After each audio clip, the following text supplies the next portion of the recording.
Alright, so I'm gonna try to explain quite a few things in a short period of time, so bear with me. I was born January 30th, 1992. It's about 26 years ago.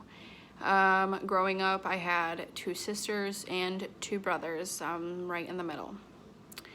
So basically, my repressed memories are coming out, and my family disagrees with these. Now, here's the thing. It doesn't really matter what they say about my memories or my trauma. I have had experiences that no person can take away. Now, through those experiences, I have grown very close to God, the creator of the universe. So during that growing close to him, I have found, answers that they haven't searched after, nor have they found. Now, the answers that I found are basically just like how God talks to us, how he communicates, how to find signs, how to communicate with the spirit, clairvoyancy, EFT, all that stuff. And it's basically like an ask and you shall receive policy. With knowledge, I'm really powerless. It doesn't really matter how much knowledge I have. I could be able to tell you what you wore last night to bed, but does that really matter? No. Can I see my future? If I wanted to, probably, maybe some things, I don't know, but it's not something that I want to do. My thing is that this clairvoyancy tool is considered to be psychic in some worlds. They call it like demonic. They'll say that basically because I'm a clairvoyant, I'm an awful person. So here's the thing. You have to be able to take, what you're given as a gift in life and figure out how to use it to help everybody else. And eventually, you're not going to have to help everybody because everybody will be able to help themselves. So here goes, the whole me trying to communicate with what the spirit tells me to human beings, and it becomes an issue. One day after another, it's just really hard. It's really hard to try and communicate exactly what goes on, quote, the other side. But what I've learned is that not everybody is receptive to this message, so I haven't really been trying to put it out there, what all this stuff is. So anyways, there's a lot of stuff that I have come to understand, and one of those things is that people are afraid of this memo being released.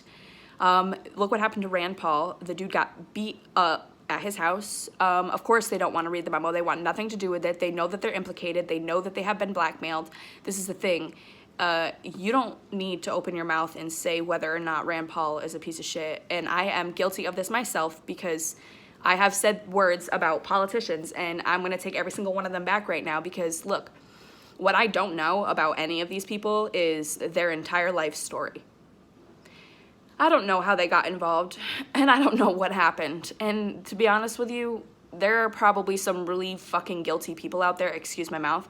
There are probably a lot more than I would like to imagine. As a good person, we can't often fathom the amount and exact degree of evil there is, and it's like a protection, that I have had against the evil is just I cannot really see it. And I've come to see it more and more.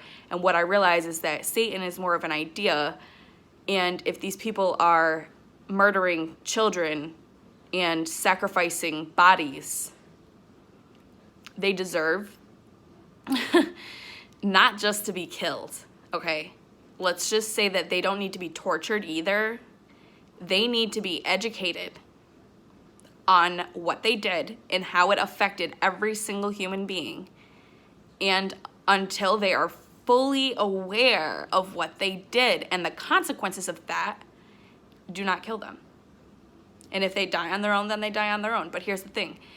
You need to do your best as a human being to try to instill empathy in others.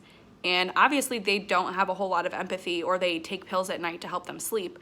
But the thing is that we live in such a chaotic world. If somebody doesn't start offering up solutions to what's going on in Congress, listen, the people who are guilty need just as much protection as those who do.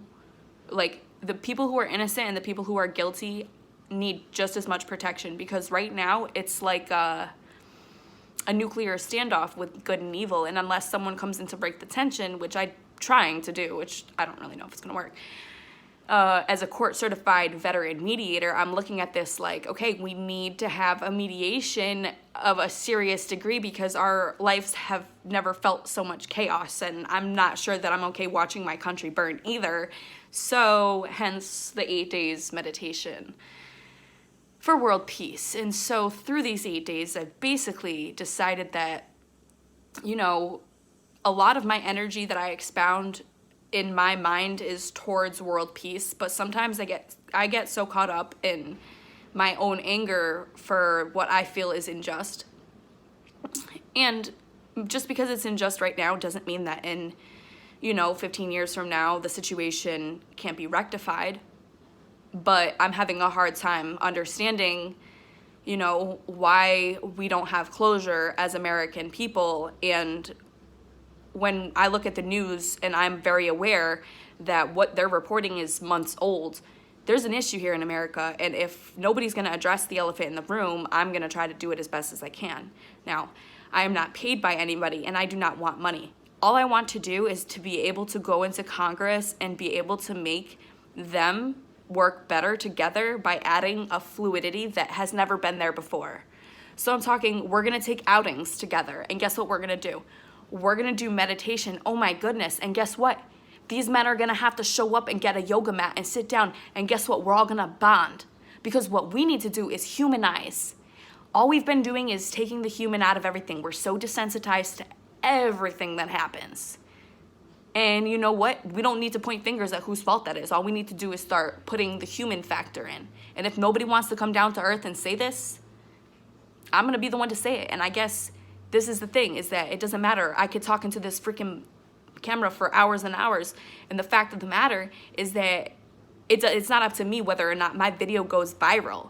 And everybody starts saying, you know what? I'm going to start being more peaceful because I need to start focusing on peace more. Instead of focusing on problems and focusing on complaining, I'm going to focus on solutions and I'm going to focus on what I have control of because serenity is very important. In finding serenity, I've known and I've been knowing there's only certain things I can control with the government. The big picture is not of my control.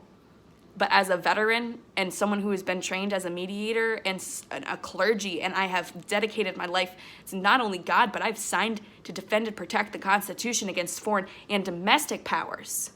And now we're under attack from a domestic source. I'll be damned if I'm going to sit by and let this just, fall. If I live my life and die, and I have not tried to make the world a better place, my life will have been lived in complete waste. I wish that more people would focus on answers instead of trying to complain and trying to point fingers and trying to play the detective. Just focus on solutions. And can we just stop with the arguing? I know that I've said things and I have been so mean in my life, but from here on out, and I've been this way for a while now, I'm trying to find solutions and I'm not trying to focus on negativity. But sometimes the negativity gets the best of me and I'll choose someone right out. But I need to focus on not doing that and paying super close attention to where I focus my energy. So without further ado, I'm gonna get off. Hey, thanks for watching though.